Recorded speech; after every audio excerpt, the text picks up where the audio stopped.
Cold beer in hand, the sun shining, Edson Rocha seems to have everything for a beautiful day at the beach. In front of him, emerald hills cascade into Rio de Janeiro's Guanabara Bay.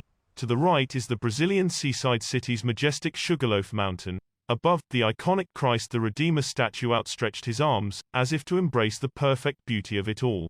Perfect except for one detail: the water in the bay is a foul-smelling stew of raw sewage, industrial pollution and trash. Rocha, a 46-year-old oil worker, would love to take a swim. But then you have to go straight to the shower and scrub for 10 minutes to try to wash the pollution off, he says with a laugh, sitting meters, yards, from a river of sewage emptying into the bay. The heart of Rio, Guanabara Bay is one of the most postcard gorgeous spots on Earth.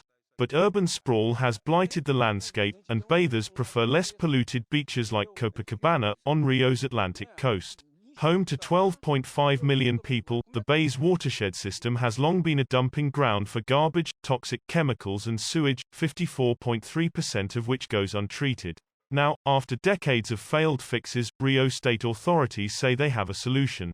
Last year, they privatized tottering water and sanitation service CDE, selling the operating rights for Rio City and 26 other municipalities to company Aguas de Rio.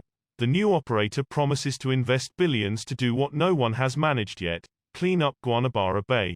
Aguas do Rio, which took over in November, plans to invest 2.7 billion reais, $570 million, over 5 years fixing broken waste treatment systems and cleaning sewage from the bay. The company, a subsidiary of Sanitation Group Aegea, has promised total investments of 24.4 billion reais across its 35-year contract to bring the sewage treatment rate to 90%. I have no doubt people will start swimming again in the bay, says Chief Executive Alexandra Bianchini. Locals are skeptical, given the history of failed plans to save the bay. In 1994, Rio State launched a cleanup program with international funds, spending $1.2 billion on sewage treatment plants, but largely failed to finish the pipes connecting them to Res.